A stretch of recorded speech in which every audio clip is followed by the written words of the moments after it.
हे आमचे माफ करा, बाळासाहेब असताना अगदी कार्यकर्ते असतानापासून मी ह्यांना ओळखतो आणि मला अतिशय आदर आहे त्यांच्याबद्दल आणि अभिमान आहे की माझे मित्र आहेत आणि ती मैत्री अजूनपर्यंत टिकून आहे.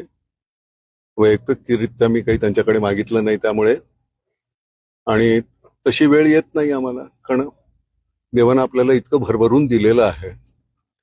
म्हणजे खूप कमी मंडळी जी आहेत राजकारणामधली की ज्यांच्यावर ठपके नाही आहेत, त्यातले हे गृहस्थ आहेत आणि त्याच्याबद्दल मला अतिशय तुमच्याबद्दल आदर आहे साहेब.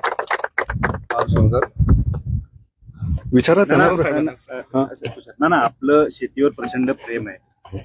मात्र शिंदे साहेबांचं सुद्धा एक वेगळं या ठिकाणी भूमिका पाहायला मिळते शेतकऱ्यांविषयी, इथल्या भूमिपुत्रांविषयी. त्यांचे तुम्ही मित्र आहात असं म्हटला.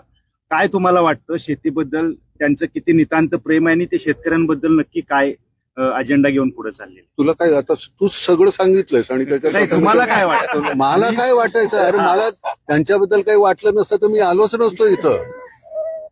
मला काय असतं, काही मित्र असे असतात तुमचे की ज्यांच्याकडे बघून तुम्हाला अतिशय समाधान वाटतं. राजकारणामधला एखादा माणूस सातत्यानं अशा पद्धतीनं जर काम करत असेल तर अजून काय पाहिजे? ज्याच्यावर कुठलंही किटाळ नाहीये, हे सफेद म्हणजे सफेदच आहे, हे काही डाग नाही. आणि मला असं वाटतं हे सांभाळणं फार कठीण असतं रे. बरं, कुठली पद तुम्ही मुख्यमंत्री पद भुजवल्यानंतर सुद्धा तुमच्याकडे कोणी असं बोर्ड दाखवू शकत नाही, त्याच्यापेक्षा अजून काय लागतं? मी फार म्हणजे देवेंद्र आहेत, अजित आहेत. देवेंद्र सुद्धा माझे अतिशय चांगले मित्र आहेत, अजित हे.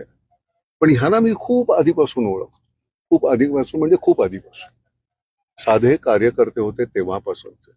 जे सातत्य आहे त्याची कमाल आहे. आणि पुन्हा तसंच बोलणं, तसंच वागणं, तसंच राहणं.